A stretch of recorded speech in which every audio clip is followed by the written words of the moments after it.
ये एक और सवाल आपके पास गिवन है, बिल्कुल सिंपल क्वेश्चंस गिवन है। इवेल्युएट इवेल्युएट सॉल्व करना। आप देख सकते हो, एक आपके पास ये इंटीग्रेट है, दूसरा ये इंटीग्रेट है, तीसरा आपके पास ये थर्ड इंटीग्रेट है। इसके अंदर आपके पास लिमिट भी गिवन है, 0 to A square minus R square upon A R D Z D R and D theta. अब देखो, सवाल में पहले से ही इन्होंने फंक्शन भी आपके पास दे दिया, लेकिन इसने कहा कि पहले सबसे पहले हमें जो इंटीग्रेट करना विथ रेस्पेक्ट टू जेड करना है। तो ये सबसे पहले ये वाले आंसर आपको निकालेंगे। इसको आंसर निकलने के बाद जो आंसर मिलेगा वो हमने with respect to D R integrate with respect to R करना है। जब इसका आंसर मिलेगा उसका आंसर आपने यहीं पे रखना है। इसके बाद integrate with respect to theta angle. कोई भी फंक्शन है, उस फंक्शन का पहले का आपने इंटीग्रेट करना, उसी पे रखना, फिर दूसरे का इंटीग्रेट करना, फिर आंसर वहीं पे रखना, फिर इसके बाद उसका तीसरे का इंटीग्रेट करना है, फिर इसको सिंप्लीफाई करके फाइनल आंसर निकालना है। यह आपके पास कहलाएगा ट्रिपल इंटीग्रेशन। अब आप यहां देखिए, सबसे पहले ये मैंने सवाल आपके पास लिख दिया। सवाल लिखने के बाद इसमें क्या दिया गया है, integrate with respect to Z. यहां आपके पास आर गिवन था तो आर मैंने लिख दिया, आर के साथ ये जेड है, जेड लिख दिया। अब ये जो लिमिट गिवन थी, upper limit and lower limit, आपको पता है ये जेड की लिमिट है, z equal to 0 and z equal to A square minus R square upon A.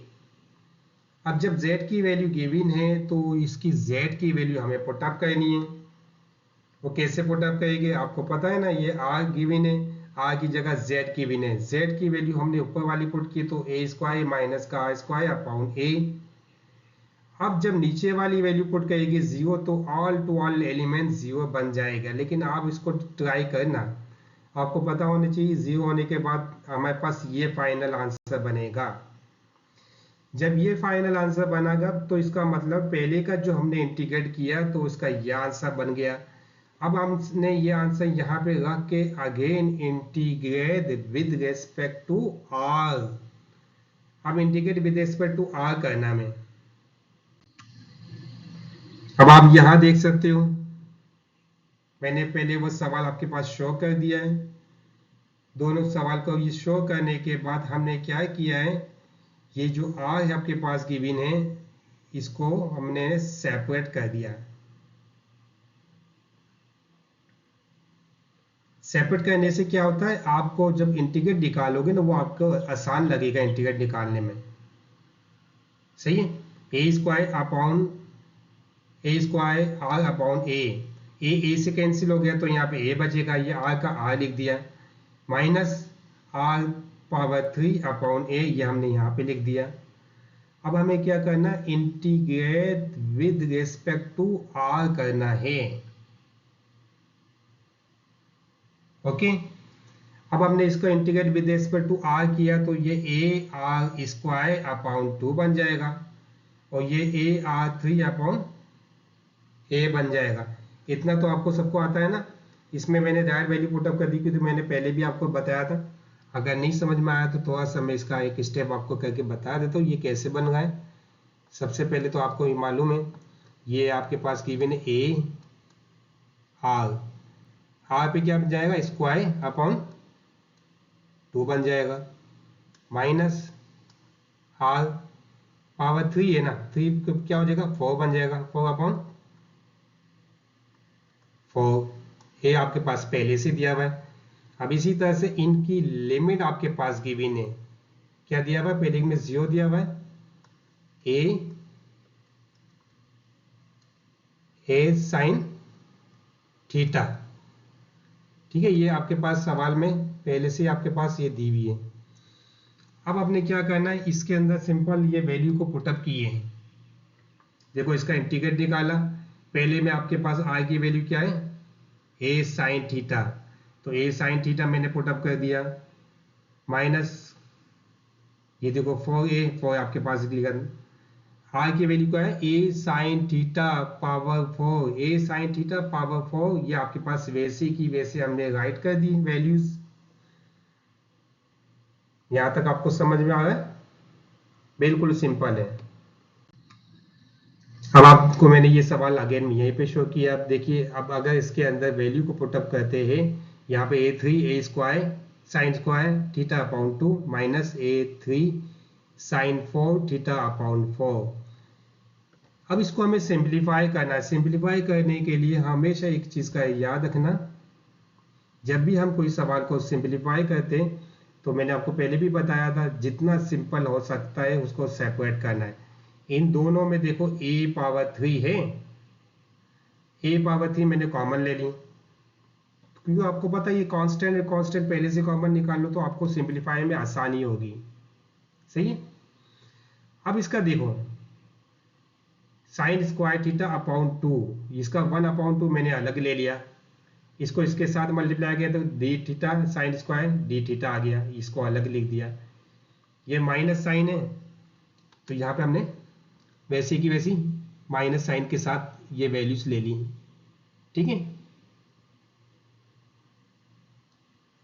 अब इसी तरह से अब आप देखिए साइन पावर 4 अपॉन 4, 1 अपॉन 4 मैंने बाहर ले लिया, साइन पावर 4 अंदर ले लिया, इसकी limit 0 to pi upon 2, 0 to pi upon 2, D theta है तो डी थीटा मैंने वैसी की वैसी लिख दिया।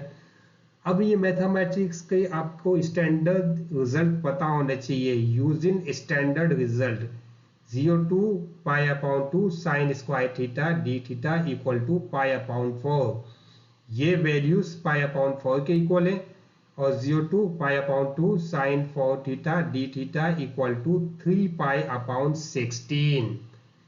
अब आपने इंटीग्रेट निकालने की जरूरत भी नहीं है, क्योंकि ये इंटीग्रेट की स्टैंडर्ड्स वैल्यू आपको पहले से ही मालूम है। अब आपने क्या करना, इस जगह पे पाई अपॉन 4 पुटअप कर देना है, माइनस 1 अपॉन 4। अब इस जगह पे हमें क्या पुट करनी है, 3 पाई अपॉन 16। जब ये वैल्यू पुटअप करेंगे तो इसको सिंप्लीफाई कर देना, आपको आंसर मिल जाएगा। ये देखिए मैंने यहाँ पे पुटअप करके दी आपको, 1 अपॉन 2 पाई अपॉन 4 मैंने पुट किए, minus 1 upon 4 multiply by 3 pi upon 16। अब आपको पता 1 को पाई के साथ मल्टीप्लाई किया तो पाई आएगा, 2 को 4 के साथ मल्टीप्लाई कर दिया तो 8 आएगा। ये माइनस साइन हमने माइनस लिख दी वैसे की वैसी। अब 1 को 3 के पाई के साथ मल्टीप्लाई किया तो 3, 5, 4 को 16 से मल्टीप्लाई किया 64। अब आपको इसको क्रॉस मल्टीप्लिकेशन कर दो या एलसीएम निकाल दो, आपने क्या करना है, इसको सिंप्लीफाई करना, क्योंकि दोनों जगह पाई मौजूद है। ठीक है। आपको इसको सिंप्लीफाई किया तो 8 पाई माइनस का 3 पाई अपॉन 64, 8 में से 3 पाई माइनस किया तो 5 पाई अपॉन 64। अब जब इसको साथ हम मल्टीप्लाई कर देंगे तो क्या बनेगा final answer, 5 pi a power 3 upon 64। यहाँ तक आंसर निकाला, ये भी सही है। इसको अलग करके मैंने बताया, यहाँ पे अलग से लिख दिया, कोई मसला नहीं है।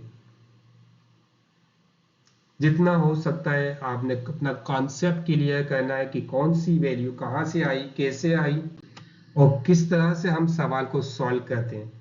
जब आपका बेसिक कॉन्सेप्ट क्लियर होगा तो कभी सवाल कोई मुश्किल नहीं लगेगा। मैथमेटिक्स बिल्कुल आसान है।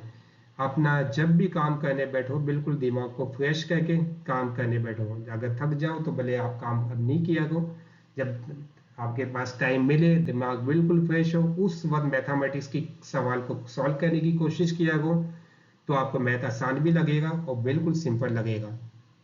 Okay, thank you.